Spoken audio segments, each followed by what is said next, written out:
Hello, ladies, gentlemen, and deceased. My name is Emily Sophia, and I'm going to be breaking down for you guys the latest episode of The Walking Dead. We're on Season 5, Episode 2, Strangers. So don't be a stranger, but do be alert, as there are spoilers aplenty in this review, and I'm probably going to very briefly speak about the events at the end of the episode at the beginning of this vlog. So consider yourself warned now, and I think that without further ado, I am going to dive into the thick of things as always. So caution, because things are about to get interesting. So I have to very briefly speak about the end of this episode right now, because I just finished watching the episode itself and I am hurting inside in my bowels and intestines and my soul, which is put me in quite a state of disarray. And that's, that's the sign that a post-apocalyptic show is really doing its job, when you are feeling discomfort on every possible physical, emotional, and spiritual level. Color me vexed and a little bit green in the face. Because, I watch NBC's Hannibal. I freaking love that show, and I know a lot of people who cannot, stomach the things that are stomached on that show by Dr. Hannibal Lecter, consumer of human flesh. But I have to say that despite how horrific that show is in terms of the nature of Hannibal Lecter and what he does to people and how he prepares them, there is a certain kind of grotesque beauty to the way that show is done. And what we got at the end there with that freaking down-home barbecue deal was, I don't know how Dr. Lecter would feel about the presentation of the main course. I certainly wasn't feeling that. I think that I should play the vegetarian for the day. I'm going to pass on meat products for a time as I attempt to expel that from my system and mind. I really didn't want to register what I was seeing with what I knew was going on. There was a dissonance because I didn't want it to be true. And so of course, Gareth is getting cozy right up next to Bob, munching on his freaking hunk of meat, and we can see kind of Bob's vision as he's dazedly trying to take in what exactly is going on. I mean, going back to the Hannibal comparison, I'm reminded of the scene in the I believe it was the Hannibal movie, just titled Hannibal, where he actually feeds the guy his own brain. That was a very disturbing scene. So I mean, they're not at the point where they're making Bob consume himself, because really this is the apocalypse. Terminus is down, the hunters are hunting, and they are hungry. So I don't think that they're going to exactly take the route of entertaining themselves by making the food eat the food. They kind of want that caloric intake for themselves. But man, I have so many questions, so many things that I want to bring up with you guys, but I am going to go back and look at the episode as a whole and how we got to where we are. And first talk about some of the major themes of the episode, which made it an incredibly complex and intriguing ride, because we got to kind of step back from everything that happened at Terminus last week. We got the chance to really look more closely at all of the characters now that they are back together, and some of them really encountering each other for the first time and trying to figure out what everyone else is about, trying to see if their goals, if their ideas of thriving and surviving align. And that was kind of a big theme of this episode was, what is life? What is truly living at this point in the post-apocalyptic game? What is thriving and what is surviving? Abraham and Eugene and Rosita are very adamant about surviving not being a way of life, about their current state of things, of scavenging, of moving from place to place, of getting what they can, every single day of their lives, that is not life. And while clearly this group is cut out for that kind of living, what do they ultimately want to accomplish? What are they all about? So there's kind of that struggle, and we have a lot of moments where, you know, like with Daryl speaking with Carol about everyone starting over with one another, and then Michonne is talking to Rick when they're coming back from the food bank pool party fiesta, and she's talking about how the beginning of the apocalypse, what she was doing was not life, but that diving into that messy swamp of water zombies to get a few cans of peas, that was living, and she got to laugh about that. And so we see all these different ideas about what living truly is. Ultimately, everybody decides that they're on board to get to DC and fight fire with fire via Eugene's pathogen, and to have a place of residence, a place where they can stay until they reverse the end of the world, essentially. So, and then we also kind of have these themes of hiddenness and exposure, i.e. when Tara and Maggie are talking in the church towards the end of the episode, and Tara is remembering her being with the governor and at the prison and everything, and she wants to be completely open about what happened there with Maggie, and they're able to kind of forge a friendship through that honesty. And then we have the issue of what Carol is willing to tell others about the decisions that she made at the prison back in the day, for which Rick essentially removed her from the group. She doesn't know that she wants everyone to know about these parts of herself, because here she is, she's made it this far.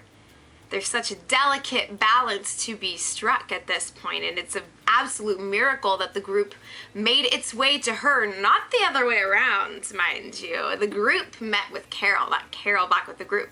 That's something that Rick was telling Carol earlier in the episode, and I found that so profound. I really love the character of Rick and where he's going in this season. It makes me anxious to lose him, of course, because the more we love, the greater the odds of destruction and heartbreak. So we know this. We are complete and utter masochists, but we continue to let our hearts pour out for those whose hearts may very well stop beating at any time. Anyways, so... And then we also kind of, what's cool about this season so far is the pacing. It is really moving quite briskly compared to seasons past. Terminus fell in one freaking week. And at the end of this episode, we saw a character who has survived a hell of a lot, and we figured that maybe he'd stick around for a while. He's getting chewed up by the Terminus remnant. So things are really moving here. I don't see the group being stuck at the church for a while, especially being that I suspect Father Gabriel of possibly being involved with with Terminus and the Terminus remnant, perhaps even being a lure for the surviving members of Terminus who are now, shall we say, scavenging themselves. Anyways, I don't know what his deal is, but clearly there is a sinister side to him that, well, I mean, when you find someone in the midst of the apocalypse who is completely unarmed and seems to have absolutely, like, he's so adamant about thou shalt not kill, and this, just the whole way that he constructs his life, there's gotta be something horribly, horribly wrong with this dude. That's kind of the irony of the apocalyptic landscape, you know, because Rick says everybody's done something when he asks Gabriel after they find him on surrounded on all sides by zombies on like frickin' Pride Rock in the middle of the forest. He's like, how many walkers have you killed? How many people have you killed, and why? And then when the guy says he hasn't killed anyone, Rick gets his armor on. He's like, what have you done? You know? There's clearly something messed up about this dude, and there are definitely hints of of him not being all that he's cracked up to be from the beginning. And then of course we see carved into the side of the church, "You will burn for this," that Carl finds earlier on. And then of course later towards the end of the episode, Gabriel is looking at this photo of himself and a young woman with glasses. Also sees what was once a young woman wearing glasses in the like swamp water zombie land place as well. So it's hard to say what exactly this guy is all about, but I do believe that he is a lure for something. If he is not killing directly or committing atrocities directly, he is complicit in systems of atrocity, I think. So anyways, yeah, there's so many micro interactions in this episode that make it so enjoyable and rich, and we just see that there are so many characters to love and to explore the complexities of. And of course, one of them's getting eaten. Two of them take off having seen the car that abducted Beth a while ago. So Daryl and Carol are on the move. Bob's fate is essentially sealed. He is serving as a delicious dinner for the cannibals, and it's really hard to say where everything is going, and that's a good sign. It's a good sign. It's good to be on the edge of our seats, not knowing who's next. Although I did sense that Bob was getting his with all his cutesy moments with Sasha. I was like, stop it, stop it. This is not a matter of PDA. This is a matter of your life, okay? Glenn and Maggie have figured it out, so watch their example, because all the cutesy little couples and the lovey-dovey this and that, you are about to bring hell down upon your head. So Sasha's lucky that she didn't get in his line of fire as well. But so something interesting too. Why was Bob even outside of the church crying? I mean, I think it's distinctly possible that he got bitten when they were in Waterworld earlier. Like Sasha's like, "Are you okay?" And he's kind of like, "Yeah, I am now." Except he doesn't have the hair to flip like I do. Not even half a head of hair. It's a bummer. Anyways, so he's outside crying, and then he gets kidnapped.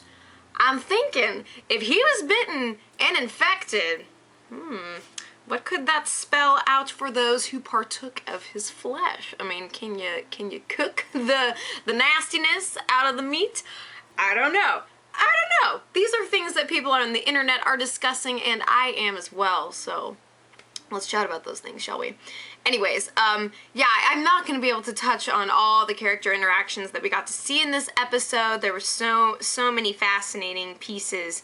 And it's interesting and ironic, too, the conversation that Rick and Carl have about, never let your guard down. You are not safe. And then Carl insists that they're strong enough that they don't have to hide and they don't have to be afraid. But now that the hunters are on the move, either they are going to have to hide or they're going to have to come out swinging and hunt the hunters, So it's going to be this really cool power struggle in I don't know how many episodes to come, because things are moving quickly enough that the whole nature of the game could definitely change. But and it's really interesting to see this kind of banal evil about Gareth and his crew as contrasted with the governor. Nobody really has these walls or boundaries anymore. It's all kind of becoming this guerrilla warfare of sorts. And I think that as soon as the group discovers that their group the numbers are getting whittled away, I don't think they're going to want to stay in this place much longer. It's almost as if they're safer out in the open where everyone is together, they have eyes in all direction, rather than actually kind of trying to seek some way of protection. And the only reason why Rick decided that they didn't need to go back and kill all the Terminus survivors like he was previously saying in the premiere, the only reason he decided against that was when he saw his daughter, Judith. Paternal instincts awaken, and his priorities definitely shift in that department. He's still got a sense of paranoia, of readiness to take out anybody that gets in his way, but then that too is coupled with his fatherhood and the sense of responsibility that he has to make a life for his children. So That's some bitter irony there. More bitter irony in the mix. Clearly, Tyrese did not kill the cabin in the woods guy from the premiere. And I think that's the reason why he was telling people not to go in the cabin, because he probably knocked the dude out and he didn't want people to see that he didn't actually go through with killing the guy who was posing a enormous threat to an innocent child, not just posing a threat, but acting as a very real threat. So I knew that it was going to be one way or the other, that Tyrese either went ham on the son of a biscuit, or he did the exact opposite and preserved his life despite what occurred. Because, and we see in Bob's blurry vision as he is coming to in the midst of his being eaten, that guy, I saw him, I know what I saw, and that guy was still alive. So basically, this is all coming back to haunt the pacifist sides of a couple of our main characters. I would not say Rick is really in the pacifist camp, but Tyrese has really kind of come into that place. He's trying to move forward. He's trying to exercise control over the way that he sees the world. He doesn't want to be consumed by its violence and brutality, but now that violence and brutality is walking and talking and nomming on human legs. So, oh, and that also reminds me of I think it was it the second episode of the first season of The Walking Dead game, Telltale's Walking Dead? I remember that. That was one of the freakiest episodes of all time. Man, oh man alive.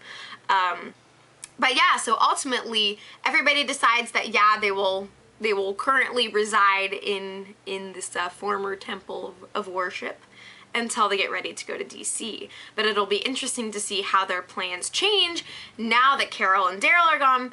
Beth is still out there. We know this from the trailer. They don't know where Bob is. Things are hitting the fan for sure. So before they can get on the road, they've got to figure out if they can get their people back and if they can destroy the force of destruction that is currently surrounding them.